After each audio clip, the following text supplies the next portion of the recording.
اور چوری کرنے والا مرد اور چوری کرنے والی عورت ان کا ایک ایک ہاتھ کاٹ دو، یہ ان کے کرتوتوں کی سزا اور اللہ کی طرف سے عبرت کے طور پر ہے، اور اللہ زبردست ہے، صاحب حکمت ہے۔ پھر جو شخص گناہ کے بعد توبہ کر لے اور نیکوکار ہو جائے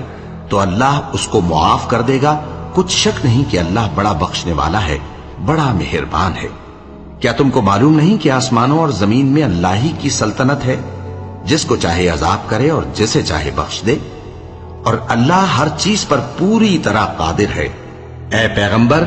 جو لوگ کفر میں جلدی کرتے ہیں، کچھ تو ان لوگوں میں سے وہ ہیں جو منہ سے کہتے ہیں کہ ہم مومن ہیں لیکن ان کے دل مومن نہیں ہیں،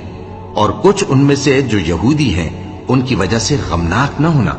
یہ لوگ جھوٹی باتیں بنانے کے لیے جاسوسی کرتے پھرتے ہیں، اور ان دوسرے لوگوں کے لیے جاسوس بنے ہیں جو ابھی تمہارے پاس نہیں آئے۔ باتوں کو ان کے مقامات